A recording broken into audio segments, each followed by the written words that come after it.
Bienvenidos y bienvenidas a Salud, oportunidad para todos y todas, espacio institucional de la Administración Municipal de Apartado.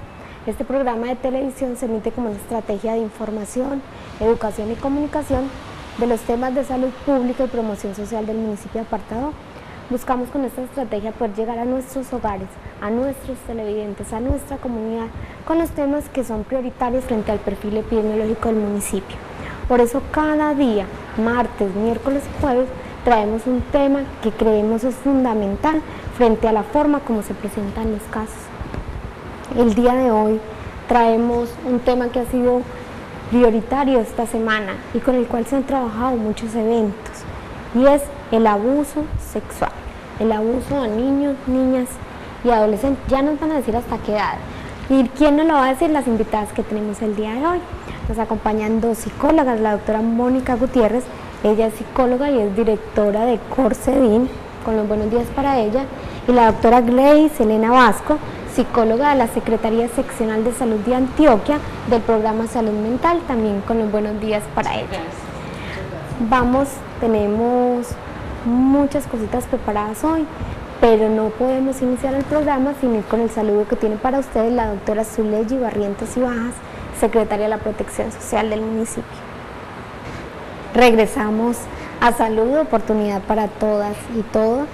Tenemos nuestro tema del día, abuso sexual, pero también queremos contarles que esta semana tuvimos varios eventos que involucraban el tema, pero que en general involucraban todo lo que tiene que ver con nuestros niños, niñas y adolescentes. Doctora Mónica, el 5º foro regional de la Mesa de Infancia y Adolescencia, ¿cierto? ¿De qué se trató? Cuéntenle a nuestros televidentes qué participación tuvo ese evento en nuestro municipio. Sí, buenas tardes, buenos días, está muy contenta de estar nuevamente aquí con todos los televidentes. El tema del foro tiene referencia con la salud, la incidencia de la salud en el desarrollo físico y emocional de los niños, las niñas y los adolescentes, que son precisamente nuestro foco de atención. Tuvimos un ramillete de ponentes, expertos en el tema, y pues venimos precisamente a compartir con ustedes esta experiencia. Claro que sí, doctora.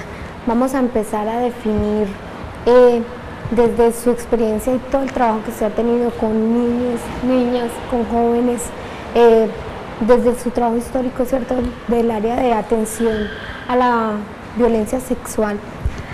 ¿Qué es abuso sexual? ¿Cuándo se considera violencia y cuándo se considera abuso? Porque tendemos, y ya lo decía la doctora Gleice esta mañana en una reunión con la secretaria de Protección Social, la notificación de estos eventos es vital para saber cómo se comportan en el departamento. Sin embargo, tendemos a equivocar y notificamos como violencia sexual un abuso sexual. Entonces, sí queremos que contar a nuestros televidentes y hacerle claridad qué es uno y qué es otro. Bueno, sí, en este tema, pues la doctora Gleice ha estado bastante empapada del asunto, y sería interesante que nos pudiera ampliar todos estos conceptos que son básicos para que nuestros televidentes puedan enfocarse y saber exactamente cómo denunciar. Bueno, el abuso sexual es un episodio de poder, donde se da la fuerza o el abuso del poder de una persona adulta, llámese hombre o mujer o un cuidador, de un menor de 14 años. Todos los abusos se presentan en los menores de 14 años. A partir de los 15 años o de los 14 años para arriba es considerada una violencia sexual. La diferencia es ninguna. En todos los dos episodios hay un abuso de poder de un adulto sobre un menor de edad, sobre un menor que no tiene la capacidad ni la posibilidad de defenderse ante esa fuerza de poder. ¿Por qué la importancia de que conozcamos la diferencia? Porque a partir de los 14 años es considerada una violencia sexual, y todo evento, llámese violencia sexual, violencia intrafamiliar, abuso sexual, está tipificado como un asunto de salud pública que lo debemos de atender porque está afectando no solamente al individuo, sino a una colectividad. Afecta al individuo, afecta a la familia y afecta la comunidad donde se presentan esos eventos. Entonces, por eso los tenemos que intervenir, por eso los tenemos que atender, y todos estos abusos de violencia, de poder, todos estos asuntos que deterioran la salud física, la salud emocional y la salud psicológica o mental de las personas son, y así lo dice la norma, son eventos de salud pública que tenemos que atender y de una manera integral. Así lo contempla el Ministerio de la Protección Social y así lo contempla la ley 1146, donde tenemos que atenderlo en forma integral. Claro que sí, doctora. Llegamos al punto neurálgico del día de hoy, y es esa atención integral. ¿En qué consiste? Porque cuando tenemos eventos, y antes de que se hiciera toda esta construcción como evento de salud pública, rutas de atención, tener claridad frente, porque era como un choque de trenes, ¿cierto? ¿A quién le toca? Esta semana no atiende SIGIN, esa semana atiende Fiscalía, ¿cómo llego a medicina legal? Entonces volvíamos a victimizar a la gente, dele para acá, dele vueltas, vuelve y dele vueltas, vaya allí, no, ya fui, vuelva allá, y en todas partes tenían que contar la historia además. ¿Cómo es esa atención integral? Entonces solo llegamos, nos atienden en salud, nos dan esa atención primaria o de urgencias, pero de ahí hay más allá que sigue. Bueno, ¿qué sigue? Primero que todo, darle las gracias y felicitar a la red de infancia y adolescencia que llevó a cabo el 5º foro a nivel regional, espectacular. Qué bueno que la gente asista a estos espacios, crezca, aprenda y se construya en estos espacios. Felicitaciones a los organizadores, un evento que nos dejó muchas enseñanzas, muchos aprendizajes. Una de las cosas es que precisamente uno de los aprendizajes que dejó es que esto tiene que ser la intervención para los eventos de abuso sexual, de la violencia intrafamiliar y de la violencia sexual, tiene que ser un asunto integral. O sea, no nos podemos quedar con que llevamos el niño al hospital, que es la primera institución donde se le debe prestar el servicio asistencial, pero de ahí en adelante le tenemos que prestar la intervención en crisis. ¿Qué es este asunto de la intervención en crisis? El niño, a partir de que, o el niño, la niña o el adolescente, ese menor o esa mujer o ese hombre también, que es víctima de un evento de violencia, tiene un dolor físico, pero más un dolor emocional. Ese dolor emocional daña la parte mental. Entonces, tiene que hacerse la intervención en crisis, y la intervención en crisis la hace un psicólogo, que permita llegarle a, mediante escuchar cómo se siente ese otro frente a ese dolor emocional, frente a ese episodio que le tiene en ese momento, aliviando un poquito, al menos la escucha. Esa es la intervención en crisis, la hace un psicólogo o una psicóloga. Después viene que ese niño no lo podemos, o esa niña o esa persona que ha pasado por ese episodio, no lo podemos poner a voltear. Por eso son tan importantes las rutas de atención. ¿Dónde empieza la ruta de atención? En cualquier parte. Puede empezar en la institución educativa, si es allí donde se detecta el abuso sexual. Puede empezar en la comisaría de familia, cuando llega el niño acompañado de su cuidador o de la persona que identificó el evento. Puede empezar con el policía de infancia y adolescencia en la inspección de policía o en el comando de policía, o puede empezar también en la comisaría de familia o en la secretaría local de salud, pero de ahí en adelante no nos podemos empezar a chutar el paciente. No, es que no es aquí, que la SIGIN dice que no es acá, que la DIGIN dice que no es acá, que la Fiscalía dice que primero vaya allá. No, si no tiene el código no lo atiende. Que si no tiene el código, no le podemos poner barreras a esa atención de ese paciente que en ese momento tiene un dolor y un asunto sin solucionar. Nosotros, los de las diferentes instituciones, debemos estar prestos a tener una mirada abierta, que esa persona es un ser humano que merece una atención y un respeto y una atención muy grande, porque nosotros somos los llamados a brindarle esa atención y esa orientación.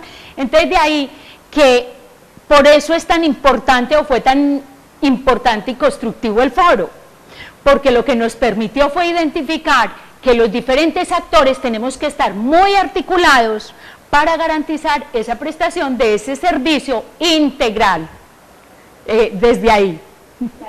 Doctora, usted toca un punto neurálgico y es la corresponsabilidad. Nos habla un poco de cómo todos somos responsables frente a esos niños y niñas, ¿cierto?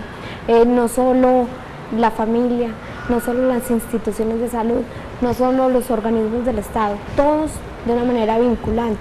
Doctora Mónica,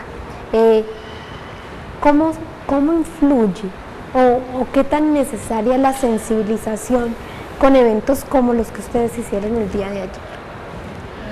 Sí, Adriana.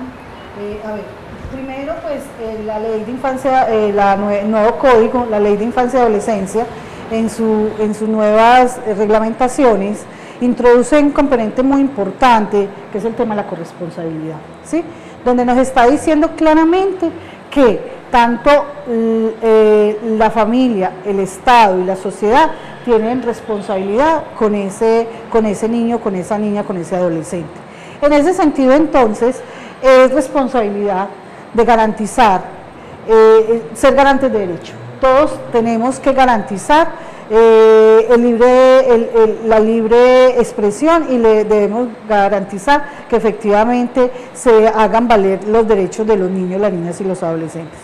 El evento del día de ayer, el foro, el quinto foro regional, lo que permite entonces es que todas estas personas, todas estas instituciones, todos estos garantes de derecho puedan empoderarse del tema, como lo decía la doctora, aprender, renovar conceptos, actualizarse, darse el permiso de tener otro enfoques de género y desde ahí trabajar en pos de la garantía de los derechos de las niñas, los niños y los adolescentes, que es precisamente una tarea que tiene la red desde hace 5 años, trabajar fuertemente porque seamos todos garantes de derecho. En esa partecita yo quiero complementar, claro, doctora sí. Mónica, un asunto y es bien importante porque la ley 1098 nos está diciendo, nos está hablando, además de ser garantes de derecho, en contribuir a la restitución de los derechos de los niños, niñas y adolescentes que sus derechos le hayan sido vulnerados. Entonces esa vulneración de los derechos de los niños y las niñas, los adultos, tenemos que ser garantes en restituírselos. Y precisamente la atención integral apunta a la restitución de esos derechos, de esos niños, esas niñas que en determinado momento pasaron por determinados episodios. Claro que sí, doctora. Además, reconoce a nuestros niños y niñas como sujetos de derechos, pero precisamente esa atención integral, yo sí quiero que le cuente a nuestros televidentes, doctora, usted en este momento está visitando a nuestras instituciones de salud, verificando varias cosas, ¿cierto? ¿Por qué lo hacemos? ¿Por qué estamos verificando? ¿Qué estamos buscando? Porque obviamente no estamos buscando la vigilancia del control, pero sí la verificación de la restitución de derechos, sí, ¿cierto? Entonces, ¿qué es lo que estamos vigilando para que ellos sepan? Bueno, si lamentablemente ocurre un caso de estos, mínimamente tengamos el conocimiento de a nuestro niño o a nuestra niña qué le deben hacer, en qué momento y quién es el responsable de garantizarlo. Perfecto. A ver, hay un asunto que es bien importante. La restitución de los derechos es competencia de todos los adultos y de todos los representantes de los diferentes sectores y actores. O sea, eso es vinculante. Pero hay un asunto que sí quiero que los televidentes se empoderen de él, y es que la atención primaria la atención asistencial primaria de salud la debe brindar la ESE. Nuestro hospital, nuestra institución prestadora de servicios de salud, como un asunto de urgencia. O sea, esos eventos de violencia intrafamiliar, de violencia sexual y de abuso sexual, son eventos de urgencia que como tal la IPS le tiene que prestar los servicios. Doctora, venga, yo la interrumpo ahí 2 segundos para que nos quede claro una cosita. La ESE exclusivamente o las IPS que tienen servicio de urgencia? Las IPS que tienen servicio de urgencia, o sea, todos somos vinculantes. Que aquí para Todos el caso de somos- apartado sería la ES, la IPS de Salud Coop, Comeva, la unidad médica de Comeva y la clínica Urabá. Sí. Esas IPS son las que tienen urgencias. Esas IPS tienen la obligatoriedad por ley de prestar los servicios de urgencia. Es que toda institución prestadora de servicios de salud tiene la obligatoriedad de prestar el servicio de urgencia y como tal se tiene que atender el evento. De ahí que sigue la intervención en crisis. Después de hacer la intervención en crisis, el personal que haya atendido la urgencia tramita, ese personal médico, ese médico que atendió la urgencia, tiene que tramitar el anexo 3. ¿Qué es el anexo 3? Una solicitud que se le hace un formato que lo determina el acuerdo 08 de la ley 1146, donde determina que se debe tramitar ante la EPS ese formato para que autorice las intervenciones psicológicas. Intervenciones psicológicas de apoyo, son intervenciones durante el mes que se deben hacer con esa persona que pasó por este episodio de abuso sexual o de violencia. Entonces ahí tenemos dos responsabilidades, pero viene la tercera, que es las intervenciones colectivas. Como estábamos diciendo inicialmente, hay afectación no solamente de la persona que recibió el abuso, sino que eso afecta a la familia, eso afecta a la comunidad.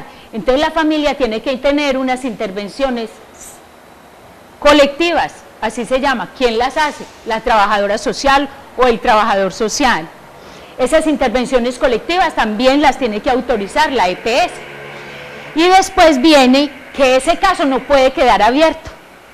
O sea, ese niño entra a la asistencia médica, tiene la intervención en crisis, tiene las consultas psicológicas, tiene la intervención colectiva, o sea, la intervención familiar, pero el caso se tiene que cerrar. Se abren unos expedientes en la comisaría de familia o en la fiscalía, esos eventos se tienen que cerrar, eso no puede quedar abierto. De igual manera, estos asuntos, como son de salud pública, no pueden quedar en el aire. ¿Qué pasó con Peranito, con Peranita, que tuvo un evento de abuso sexual y nunca se supo de ella? Que un niño de 3 años le hicieron la consulta asistencial y que el niño se perdió, que no se sabe dónde está la mamá, que no se sabe qué pasó con el niño. Esos eventos hay que atenderlos. ¿Y quién los tiene que atender? Este grupo interdisciplinario de todos los actores involucrados en esas rutas de atención. ¿Por qué se determina o qué pasa si nuestro niño, nuestra niña que ha tenido un caso de abuso sexual, de alguna u otra manera no le hemos garantizado esa atención integral? ¿Qué pasa en él? ¿Qué pasa en ese futuro de ese niño o niña que simplemente llegamos hasta un punto y por desarticulación de cualquiera de los actores que ya hablábamos, no seguimos con el proceso completo, no terminamos de sanar a nuestros niños y a nuestras niñas en un evento de estos? Ayer hablábamos de esos asuntos, cómo ese asunto, el expositor que trajeron para la red, para este encuentro, nos hablaba de cómo eso deteriora la vida de la persona, porque es que eso, el mero hecho de pasar por un evento de abuso de poder, desequilibra emocionalmente, desestabiliza mentalmente, afecta su salud. Y hay una partecita que tenemos que tener muy en cuenta y es costo-beneficio, que eso no lo han mirado las EPS. Muchos de los niños, niñas y adolescentes que pasan por episodios de abuso sexual empiezan a presentar otras patologías a raíz del abuso y no se les ha hecho seguimiento. Entonces hay que mirar costo-beneficio, cómo es de importante atender a estos niños para que no desencadenen con otras patologías más graves. A largo plazo, a mediano plazo, eso desencadena otras patologías y unos desequilibrios emocionales y relacionales. Pero fuera de eso, cuando estén grandes, pueden ser haber continuidad de los episodios de violencia o de abuso. Ellos se pueden convertir en victimarios porque ellos no han saneado su parte que fue vulnerada, su parte que fue dañada, su parte emocional y su parte de su salud mental. Entonces ellos son posibles abusadores a un largo plazo.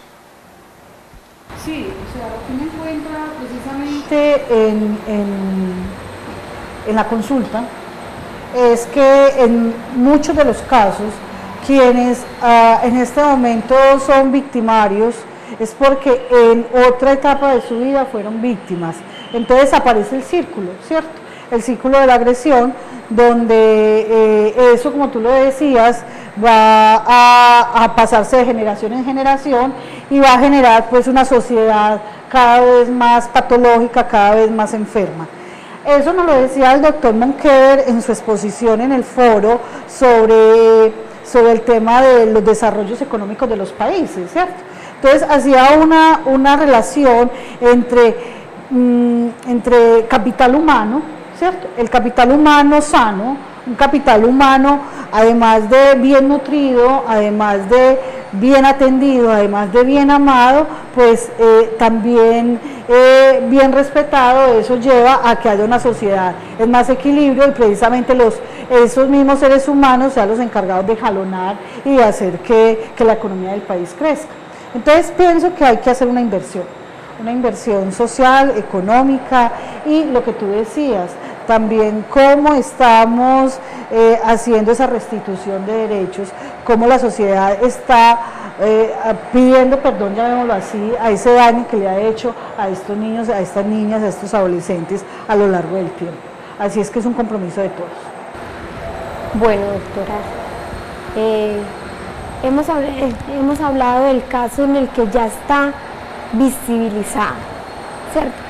Ya buscamos la atención médica, buscamos la consulta o la urgencia frente a un caso que fue visibilizado. Pero también está el caso en el que son los profesionales que empiezan a atender ciertas patologías de nuestros niños y niñas que deben estar alerta a que alguna patología de esas pueda indicarles, sospechar, prender alarmas frente a un abuso sexual. Yo les decía ayer en la exposición que hice que el asunto del abuso sexual y de las violencias nos tiene que atravesar. Si bien encontramos profesionales que no son tocados, digámoslo así, porque nos los encontramos médicos que consideran que el abuso sexual no es una urgencia, porque no, pero doctora, si lo han venido abusando hace 5 o 6 o 3 o 4 años, ¿por qué atenderlo como una urgencia? Bueno, eso se va a morir también. Ah, sí, también, esa es otra que nos encontramos con los médicos que no han sido tocados. Resulta de que es una urgencia porque fue hoy que yo decidí hablar, fue hoy que mi dolor se salió de mí para decir yo necesito atención. Y yo necesito atención porque mi carga de dolor es tan fuerte, es tan pesada, que no soy capaz con ella. Atiéndame, ayúdeme, escúcheme. Entonces, precisamente, esa es el llamado que se le hace a los profesionales, de hacer una buena, que nos toquemos, que nos atraviese este asunto del abuso sexual, de las violencias, de la violencia intrafamiliar, que nos toque, que miremos al otro como una persona que llega a pedir, a solicitar, no a pedir, a solicitar una respuesta porque mis derechos me han sido vulnerados, mi integridad física, emocional, mi salud física y mental me la deterioraron, ayúdeme.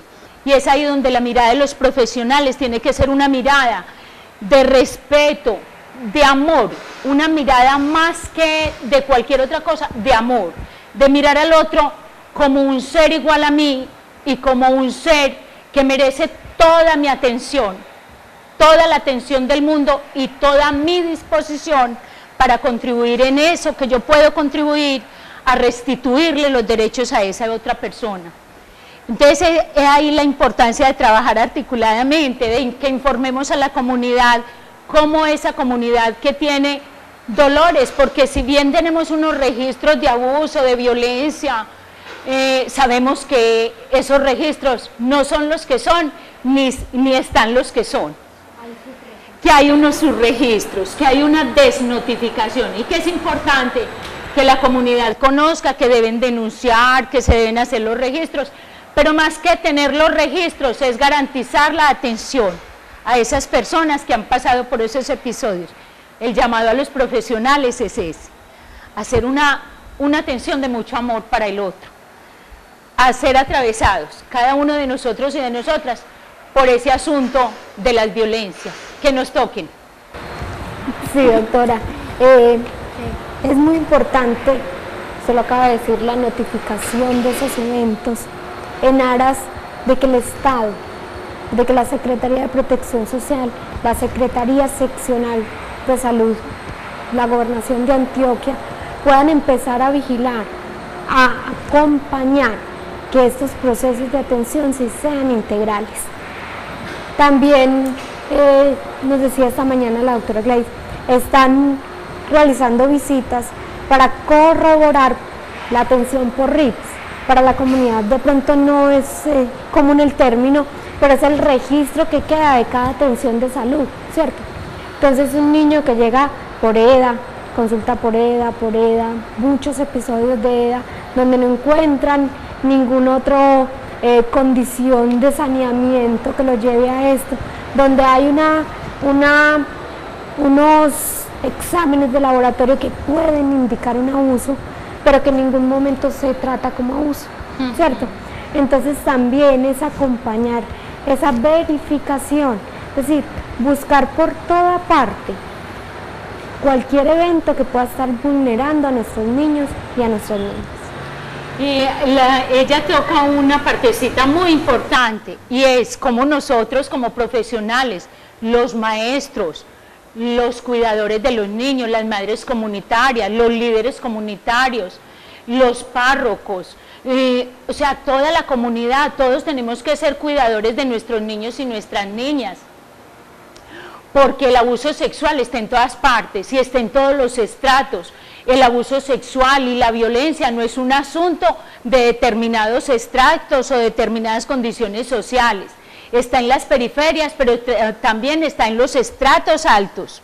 No es un asunto de pobres, no es un asunto de ricos, no es un asunto de determinada condición de religión, ni de determinada condición política. Es una epidemia que tenemos que mitigar, hacer planes de mitigación para que no se presenten, pero también hacer planes de restitución de derechos, como lo viene haciendo la Red de Infancia y Adolescencia acá en el Urabá, con todos estos foros, con todas estas capacitaciones, con todos estos encuentros donde nos han brindado la posibilidad de participar como seccional de salud de Antioquia para llegar a ustedes como comunidad de esta región que es bien numerosa y que haciendo un trabajo articulado y mancomunado permite que lleguemos a muchos de ustedes a través de este medio de comunicación y que gracias por la invitación. Claro que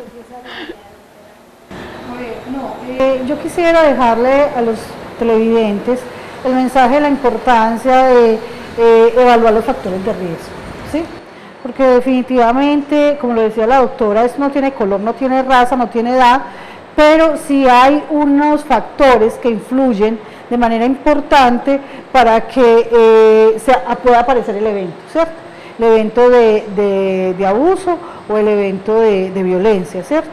En ese sentido, entonces, hay que tener muy atendidos los niños que, por ejemplo, están largas horas en la calle, donde los padres, pues, no saben, no atienden el niño, no saben exactamente dónde está, con quién está, con qué compañías está compartiendo, entendiendo que hay unas etapas del desarrollo donde los niños son mucho más explorativos en el tema de la sexualidad y donde, por ejemplo, el tema del dinero está empezando a generarles interés y ahí aparecen entonces los abusadores, donde les ofrecen dinero, donde les quieren comprar cosas, donde les están ofreciendo una cantidad de elementos que van motivando al niño, y en ese sentido un niño con una baja autoestima, un niño mal atendido en casa, un niño con unos padres de pronto ajenos al cuidado de sus hijos, pueden desencadenar en ellos un factor de riesgo.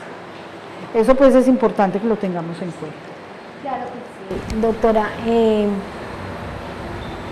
usted le tocó, y yo quiero llegar allá, pero así de grande y de amplio, es como, por Dios, nosotros vemos cualquier signo de alarma que nos pueda indicar mínimamente que haya una presunción de un abuso sexual, que haya una presunción, ya sea el personal de salud, ya sea el líder comunitario, ya sea un vecino, cualquiera de estas personas que identifiquen, ya sea porque el niño esté hablando, un niño demasiado pequeño que ya esté hablando claramente frente a eventos sexuales, o ya sea precisamente porque llegan a nuestra consulta como médicos y encontramos ciertos factores que nos pueden indicar.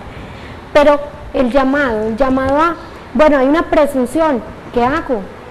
Yo soy el vecino, yo soy el líder comunitario y hay cualquier indicio que hago. Bueno, a ver, una de las cosas, yo que estoy visitando las EPS y las IPS, en las EPS le estoy diciendo, los programas de crecimiento y desarrollo y el programa de Joven Sano tiene que trascender un poquitico más allá. ¿Más allá de qué? De medir y pesar, de atender el examen de hemoglobina, sí, ir un poquitico más allá. Les estamos dando la orientación que en el programa de crecimiento y desarrollo se lo atienda un equipo interdisciplinario que permita identificar que las situaciones que se pueden estar presentando de abuso, porque los psicólogos tenemos el ojito para eso. Cuando vemos un niño retraído y ese niño ha sido con un desarrollo evolutivo normal y de un momento a otro hay cambios de comportamiento, eso nos tiene que disparar las alarmas. ¿A quiénes? A los cuidadores. En los programas de crecimiento y desarrollo, cuando hacemos los encuentros de los niños que son citados para determinado día, mirar cómo se relaciona el niño con los otros, si está generando comportamientos de agresividad o de carencia relacional con los otros niños, debemos nosotros como profesionales parar las alarmas, acercarnos a la mamá, preguntarle cómo ha sido los últimos días el comportamiento de ese niño con relación a sí mismo y con relación a los otros. Cuando empezamos a mirar, a identificar que el niño viene dibujando la familia o viene dibujando los adultos en forma inadecuada, por decir algo, un niño de 2, de 3 añitos que está haciendo dibujos de adultos con partes íntimas o genitales, eso nos tiene que disparar las alarmas. O sea, los psicólogos y los equipos de profesionales que hacemos o que asistimos a los programas de crecimiento y desarrollo tenemos que tener una mirada muy amplia para poder identificar eventos de abuso sexual. Lo otro es, dentro del programa Joven Sano, empoderar a estos muchachos de los derechos sexuales y reproductivos. Perdón, pero se me escapaba una partecita, doctora Mónica, que yo toqué ayer en mi ponencia, y fue que dentro del programa de crecimiento y desarrollo, y así estamos orientando las EPS, para que la contratación que hacen con la red primaria, o sea, con las instituciones prestadoras de servicio de salud, se estipule dentro de las contrataciones de PIP las acciones del programa de crecimiento y desarrollo para la atención de los niños desde el trato digno, que se les empiece a orientar a los niños desde esa primera etapa en lo que es el trato digno. Y el trato digno va desde empoderar los niños, y eso debíamos hacerlo desde el programa de gestantes, no solamente desde el programa cuando el niño entra, tiene 1 añito, o cuando tiene 2 añitos, no, desde el programa de gestantes, empezar a motivar a la mamá para que tenga unos asuntos relacionales y afectivos con el niño, para que el niño venga con un equipaje positivo, con un equipaje de autoestima, con un equipaje y un conocimiento del ejercicio de su plena autonomía y reconocimiento de su cuerpo como un territorio propio que no debe ser afectado, y que tenga la capacidad de decir, no, es que no me toques, o hasta acá permito el afecto que me demuestras. ¿Por qué se da el abuso sexual? Porque le hacemos creer a ese niño o a esa niña que es menor de edad, que es que lo queremos mucho y que por eso le hacemos determinadas cosas, o que es que él nos pertenece.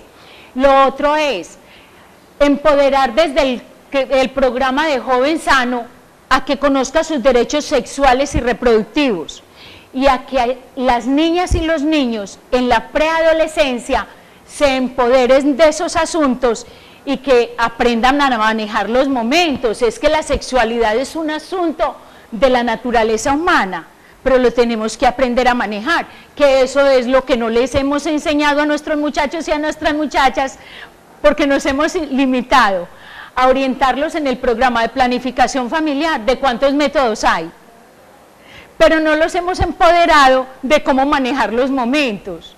Y los muchachos necesitan aprender a manejar los momentos, porque con los bailes, con las condiciones de los medios, con las condiciones de las épocas, son otros asuntos que ellos como muchachos están viviendo, y es normal, y están en su pleno derecho, pero tienen que tener el acompañamiento de los adultos con una mirada más amplia y más integral, no satanizando ni cuestionando a los muchachos porque bailan el reggaetón contra la pared o porque bailan el reggaetón de determinada manera, que muchos de los adultos no nos atrevemos a hacer porque no hemos hecho un adecuado uso de nuestra sexualidad o porque tenemos otras visiones.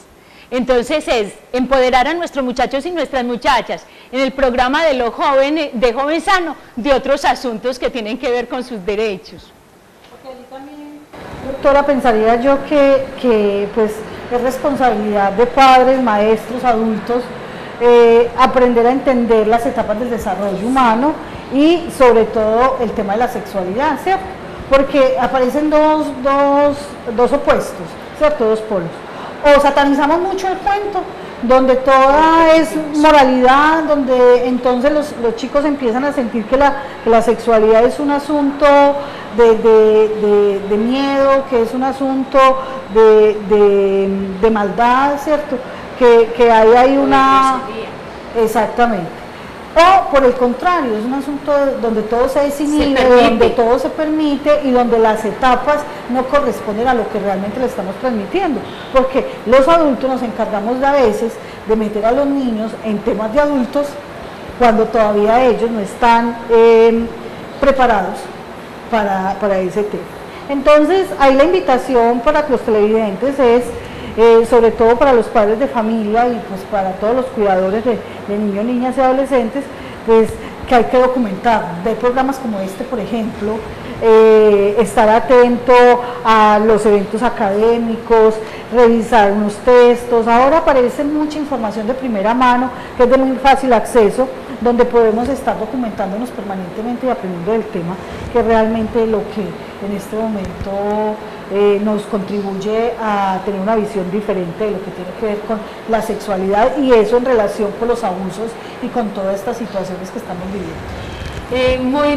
Este espacio es muy agradable. Definitivamente nos quedaríamos hablando toda la tarde sobre este tema, porque es un tema que, como estamos atravesadas por este asunto de hacer contingencia a la violencia, hacer contingencia al abuso sexual, entonces queremos que ustedes, los televidentes que ven este programa, inviten a los otros, que la alcaldía tiene un programa espectacular que da muchos aprendizajes, y que el aprendizaje del día de hoy es que lo compartan, que lo poquito que se les haya quedado lo compartan, y que el asunto del abuso sexual es un asunto que lo tenemos que atender y ya, atenderlo como una urgencia, y así exigírselo a la ESI, a la institución donde acerquemos a ese niño, a esa niña que ha vivido este episodio, solicitarlo, que lo atiendan como un asunto de urgencia.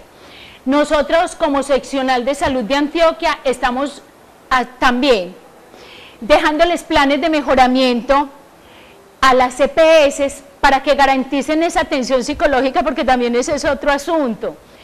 Se le hace la prestación de los servicios asistenciales al niño, pero resulta de que la continuidad en la terapia vemos que no se está dando porque no tenemos el profesional, o sea, el psicólogo clínico para seguir las intervenciones a ese niño. Lo otro es, si la EPS tiene la sede en el Cauca, o tiene la sede en Barranquilla o en Cartagena, ¿cuándo autorizan la prestación del servicio? Entonces ahí también tenemos que tener mucho conocimiento en esto, porque para eso está todo el equipo intersectorial que existen en los municipios y que están en la obligación de brindar la orientación adecuada. Las EPS conocen la norma, saben que tienen que garantizar la atención psicológica. Lo que tenemos que hacer es solicitarla, solicitar esa atención psicológica, que de pronto eso no lo estamos haciendo, o muchas veces lo hacemos, pero como nos mandan para que nos atiendan en Medellín, si llevamos al niño o a la niña a la primer consulta, no lo llevamos a las otras consultas, por los costos, no tenemos el acompañante del niño o la niña para que lo desplace a las consultas o a las citas que le puso la EPS. Entonces, ahí también le tenemos que exigir a las EPS que contrate con nuestras IPS que tenemos a nivel local esa prestación de los servicios que requieren para la atención y la restitución de los derechos de esos niños y niñas que han vivido estos episodios. Doctora Mónica. No, yo quería hacer énfasis en un asunto y tiene que ver con la parte emocional. Tú lo decías de una manera muy clara, y es que un niño, una niña, una persona que haya pasado por un evento de abuso, de violencia, hay un daño, ya hay un daño. Entonces uno encuentra a los padres de familia, a los maestros muy tranquilos, muy orondos. No, es que el niño, todo está bien, el muchachito está bien, no le pasa nada. Y, o sea, eso hay que atenderlo. Cualquier evento, cualquier situación que conlleve a un abuso, a una violencia sexual, necesariamente tiene que pasar por la mirada de un psicólogo, porque hay un daño, ya se efectuó un daño y se necesita hacer reparación de ese daño. Entonces, en esa medida, si el niño no está evidenciando ningún síntoma, eso también es un síntoma de que algo está sucediendo. La ausencia de síntoma también es un síntoma de que algo está sucediendo. Y ahí la negación del adulto de lo que pasó, porque entonces se encuentra uno, papá o mamá, o el adulto cuidador, negando la posibilidad, negando el daño que se pudo haber generado allí. ¿Por qué? Porque nos da miedo, enfrentar, porque aparecen amenazas de por medio, porque aparecen otra cantidad de situaciones, o a veces viviendo en nuestro hijo la historia que ya vivimos, ¿cierto? Que también sucede mucho. Casi que uno llega a mirar a ese adulto porque no quiere enfrentar esa cosa, y resulta que es que él también fue víctima de un abuso, ¿cierto? Entonces es muy importante, televidentes, que si somos víctimas y alguna de las personas que han estado cercanas a nosotros y conocemos, les ayudemos a que se haga un acompañamiento psicológico, que es muy importante. Por otro lado, la red pues la conforman una cantidad de instituciones que son de la región, que tienen conocimiento, que son expertos en el tema, y precisamente ahora estamos revisando lo que es la oferta institucional para saber efectivamente cuáles de esas instituciones tienen la competencia, tienen la idoneidad y son más expertos para atender situaciones como esta, eventos de abuso y violencia sexual. Bueno, ustedes lo han dicho. El tema nos daría para que Pachito, la oficina de comunicaciones, nos Karen, que está en cámara y siempre nos acompaña, nos regalaran minutos y minutos y minutos, porque tenemos mucho que hablar.